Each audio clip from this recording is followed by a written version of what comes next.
Hello everyone. Welcome to the another lecture of atomic structure class 9. Myself Suman Singh. So in the last class we have learned about the Rutherford atomic model and its drawback, right? So today's class we will learn about Bohr atomic model. So since as we have seen in the previous class that the Rutherford atomic model has failed to explain the stability of the atom.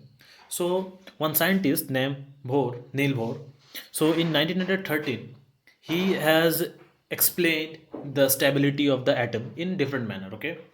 So he has done some experiments, and through his experiment he has given some postulates of atomic model which explain the stability of the atom, okay?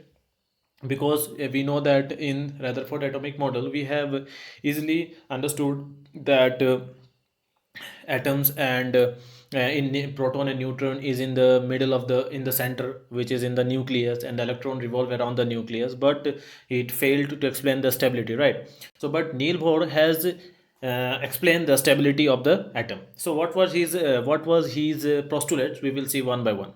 So first of all, what he says that the electron revolve around the nucleus are confined in a certain fixed orbit or cell, okay, certain orbit or cell, or we can say energy level, and each of which is associated with a fixed amount of energy. So let me explain this. What did he say about this? So let me explain this. So his assumption was that suppose this is our atom, okay, like this. Suppose this is our atom, okay, this is our atom. So what he says that the electron, as you can see, the electron revolve around the nucleus, okay, are confined with a certain fixed orbit called cell or energy level. So this one, this one and this one, he called them as an energy level or shell, okay. And he said that each of this one in each of this circle, right, each of this circle has a fixed amount of energy, okay. Means the energy of this circle is different, means this cell is different, and this cell is different, this cell is different, okay. He said that the energy of each and every cell is different and fixed. Now again, next thing what he said that when while it is revolving around the nucleus, when the electron revolve around the nucleus, okay, when this electron revolve around the nucleus, so it revolve in a certain it revolve, and when it is revolving around the nucleus, it will neither lose its energy, okay, or nor gain its energy. Means its energy, I am not talking about the outsider energy. Means what he says that the electron which is revolving around the nucleus, it will neither radiate energy or neither it will gain energy. We can say that when it is moving, it will move in a constant manner, and it will neither lose energy or it will not gain energy, okay. This was the second postulate. Now thirdly, what he says that an electron revolving in a particular orbit, on gaining a certain amount of energy, jump to the next orbit and vice versa. What does it means? I will explain you. Suppose this is an electron. Suppose this is an electron here, okay. This one, in this orbit, this is an electron. Suppose this is an electron, or this is an electron, okay.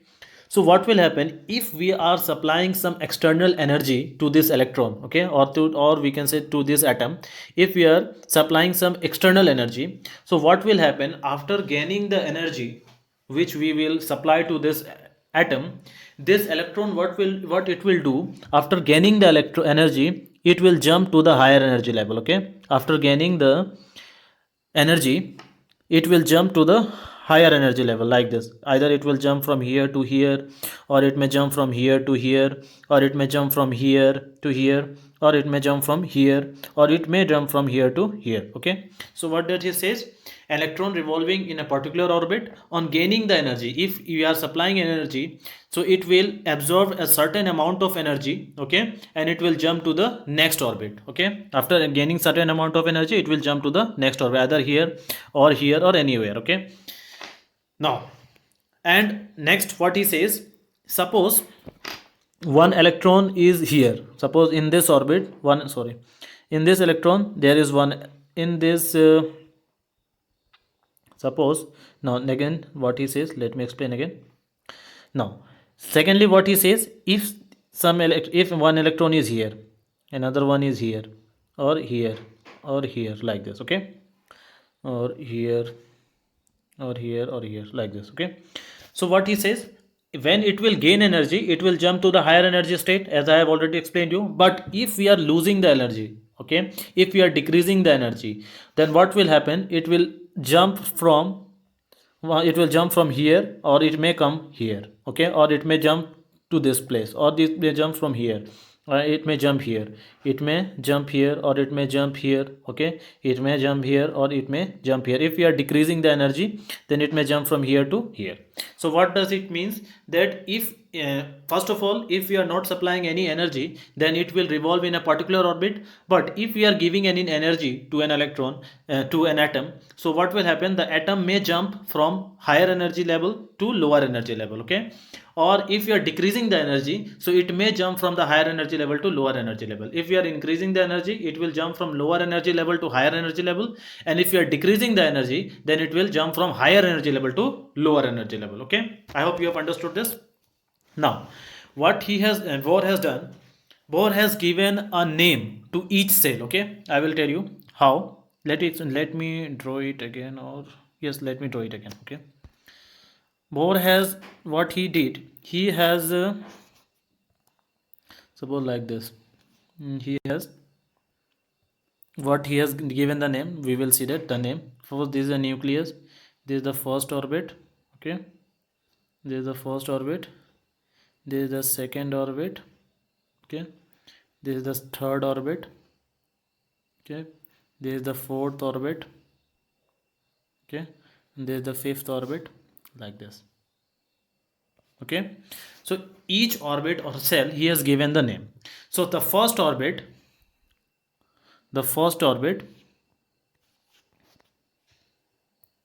this one, the first orbit he has given certain name. To second orbit he has given some name. To third orbit he has given some name. To fourth orbit he has given some name. And to fifth orbit he has given some name, okay. So what was the name? The first orbit he has given the name as K shell, okay. First orbit he has given the name as K shell, okay. To first orbit he has given the name as K shell, okay. To second he has given the name L, okay. Third he has given the name M, and fourth he has given N, after that O, P, and like this way it will go, okay. So always remember that after the nucleus, the first cell will be K shell, second cell will be L shell, third cell will be N shell, fourth cell will be N, O, P, like this it will go on, okay. So I hope you have understood. And the first cell, which is K shell, will have a least amount of energy, okay, and so on with the successive cell of their electron. So I hope you have understood this, okay. First of all, nucleus, after that K shell, which is the first cell, L cell, which is the second cell, M cell, which is the third cell, N cell, which is the fourth cell, O cell, which is the fifth cell, okay. In this way he has given the name to the cell. I hope you have understood what is Bohr atomic model. Now, next, after this we will see, you can see everything whatever I have explained, it is written here, nothing is foreign. You can see everything is given here, okay, whatever I have explained you, so you can refer to the book. Now next, discovery of neutron. So when we talk about the discovery of neutrons, so discovery of neutrons was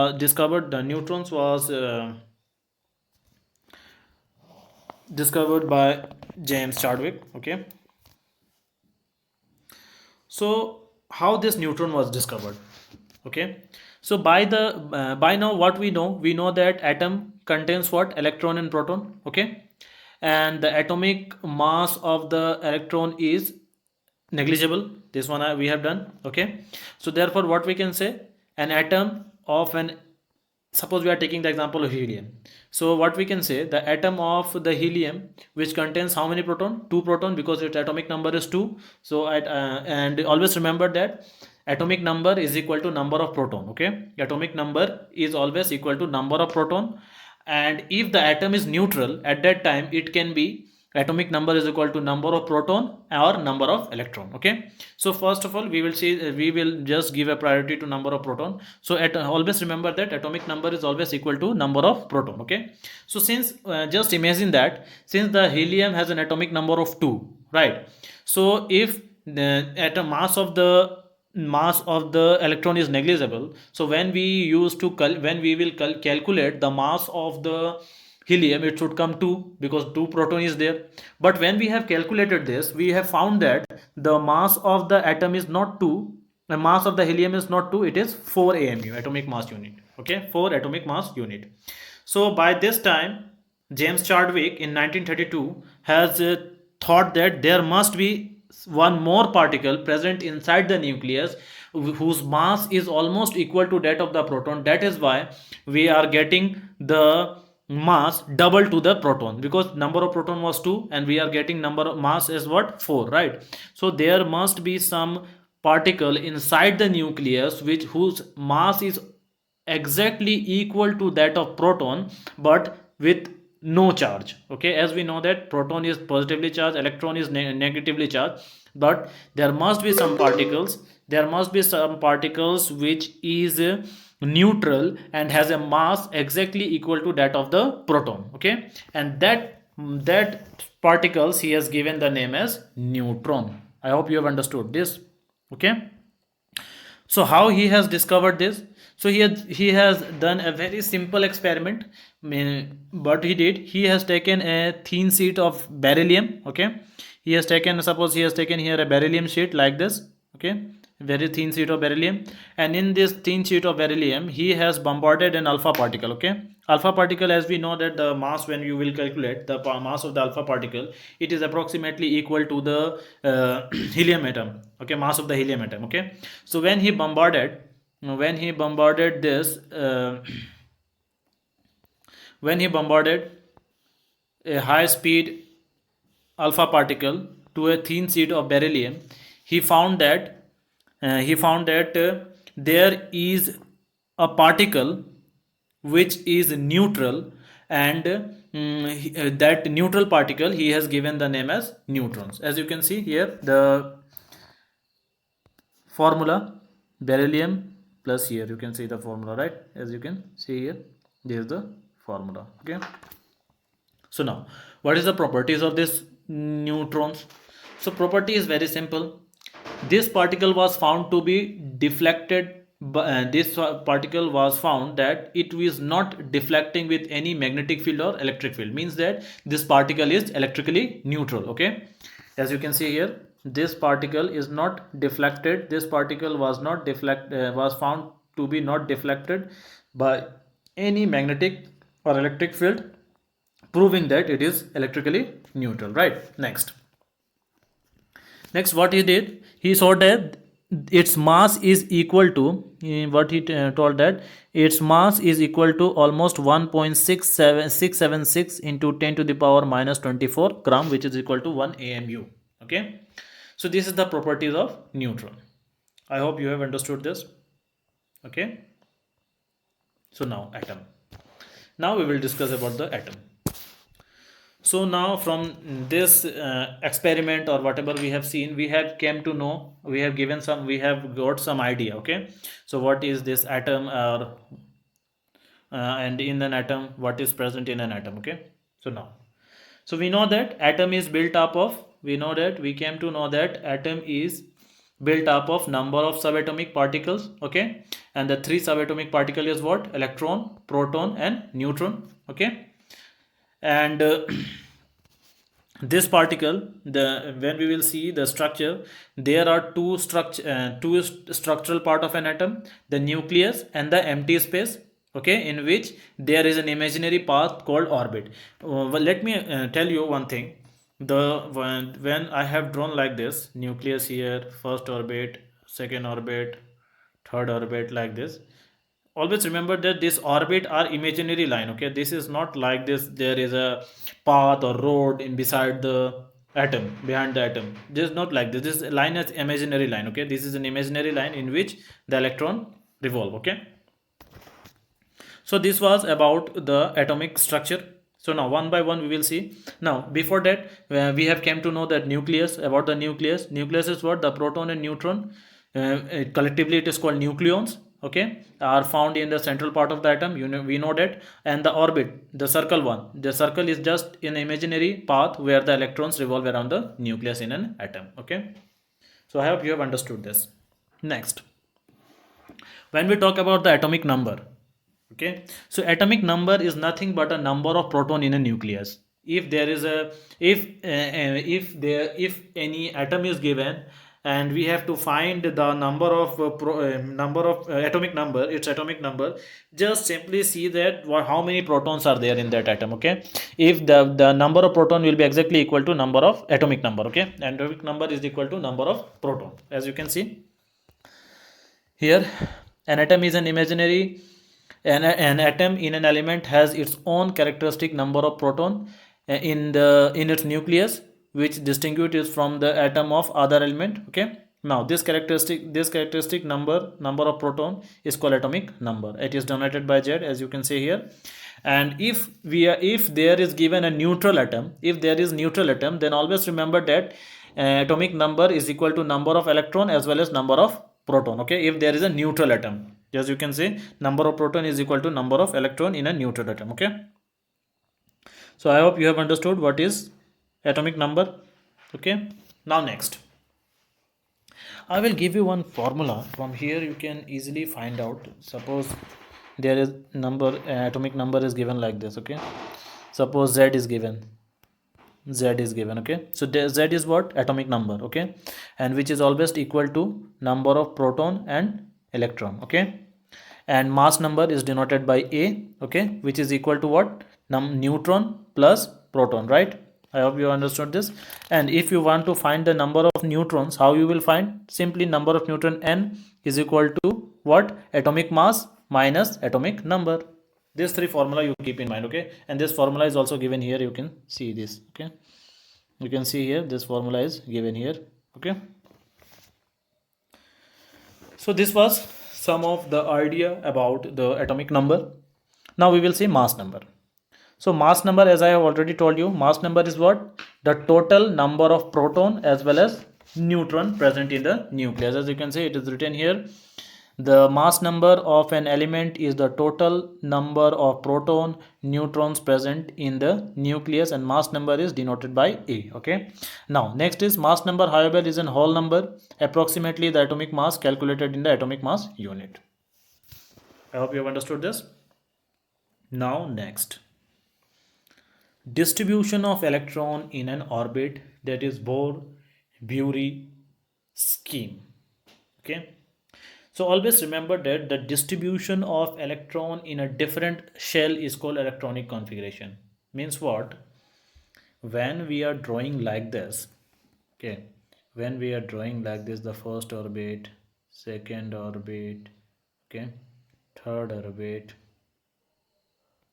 fourth orbit like this, or fifth orbit like this, okay. When we are drawing this, always remember that in each shell, this is what? This is an orbit or a shell. This one is what? The orbit or a shell, okay.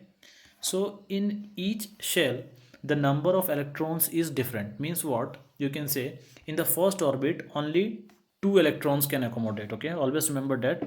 In the, I will try to, suppose this is the first orbit, okay, second orbit, third orbit, and fourth orbit, okay. So in all this orbit, number of electron will be different, okay. So always remember that in the first orbit, there is one simple formula. The formula is the maximum possible number of electrons in a particular cell. Means what? The maximum number of electrons can accommodate in a particular cell will depend on the formula, which is 2n square, okay. With this formula we can easily calculate what is the number of electrons. Suppose you see the here n is what? N is this cell, okay. It is talking about this cell. The number for this n will be 1, for this n will be 2, for this n will be 3, and for this n will be 4. So we can easily calculate, right? Suppose we have to calculate for this. Here n is what? 1. So n is 1 means 2 into 1 square, which will be 2, right? So in the first shell, always remember that which shell, it is K shell, right? So in the K shell there will be only 2 electrons. Now for second orbit, the n is what? 2. So we can write this 2 into 2 square, which will be 2 square, 4 into 2 will be 8. It is talking about M shell, right? Okay. Now in the third shell, number of n is 3.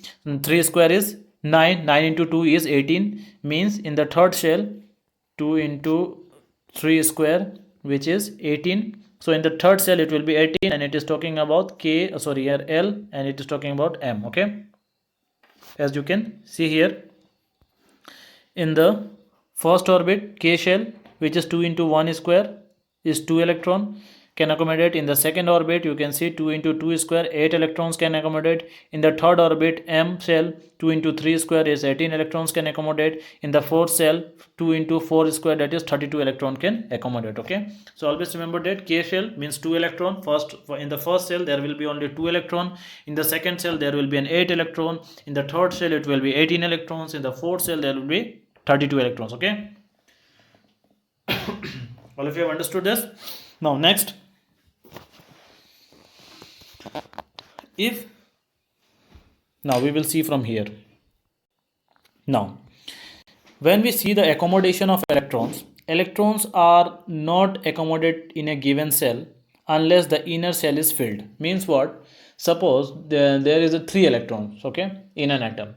So first of all, when the filling of electron, when you will fill the electrons, always remember that in the first cell how many electrons can accommodate? 2, right? Suppose this is one cell, another cell, or third cell. Suppose we have given the number as atomic number. Atomic number is 3. Atomic number is 3. So they have told you to fill the electrons here. So always remember that in the first cell how many electrons can accommodate? 2, right? So first of all, it will not be like this. First, in the first cell you have to fill 2 like this. After that only we can fill this one. It is not like that we can fill like this, 1 here, 1 in the and 2 in this cell. Not like this. First of all we will fill this one. Okay, first of all we will give here 2 electron. After that only we will give 1 electron here. Okay, let me explain you one more example I will give you. Okay, see here. Suppose there is an element whose atomic number is, suppose take like this, carbon. Atomic number is what? 6, right? So we have been asked to fill the electron. So this one is, suppose, nucleus, first orbit, second orbit, third orbit. Okay, and one more orbit I will place here so that it will become easy for you. One orbit is here. So this is the third orbit. One more orbit let me add here. Wait, suppose we have given carbon here. Carbon is atomic number is 6. Okay, so you have been asked to fill the electron. Okay, so how you will fill? Always remember that carbon atomic number is 6. So how we will fill? First, in the first cell how many electrons can accommodate? 2. So you have to give first 2. After that, in the second cell how many electrons can accommodate? 4. Okay, so when you will place the atom, first of all you have to give 2 electrons here.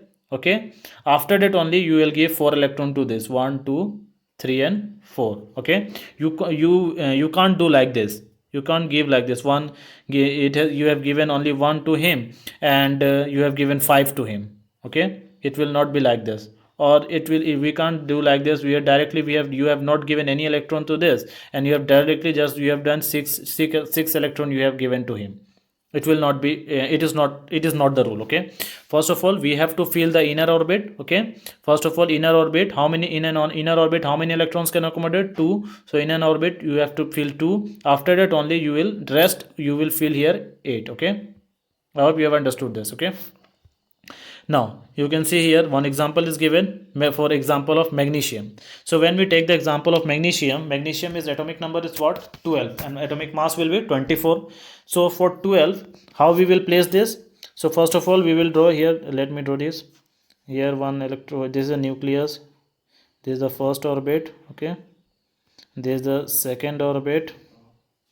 Okay, and there is a third orbit here. Okay, so now atomic number is what? 12.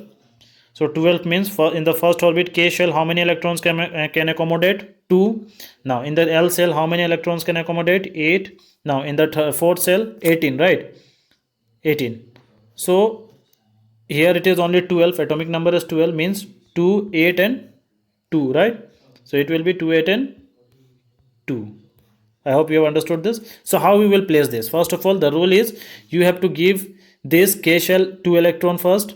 Okay, after that we have to give L shell to 8 electron. 1, 2, 3, 4, 5, 6, 7 and 8. Okay, you have to give 8 electron to him, and the rest 2 electron you will give here. Okay, in this way you have to fill, means we have to fill the inner cell first, and after that we have to fill the outer cell. Okay, I hope you have understood this. So there are some of the example is given here. You can see how to fill an electron in an hydrogen, helium, lithium, beryllium, okay, boron, carbon, nitrogen, oxygen, fluorine, neon, sodium, magnesium, aluminium, silicon, phosphorus, sulfur, chlorine, argon, potassium and calcium. Okay, here it is given. You see how they have placed here. Okay, I hope you have understood this. So this was all about the Bohr atomic model and distribution of electron in an orbit. Okay, so I hope you have understood this.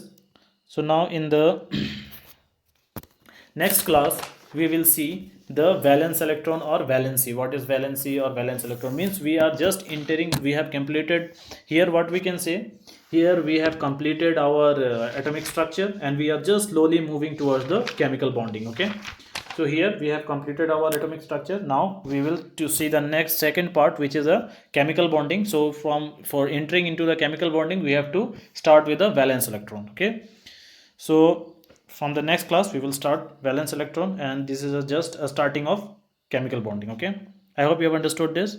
So keep up to this. Thank you.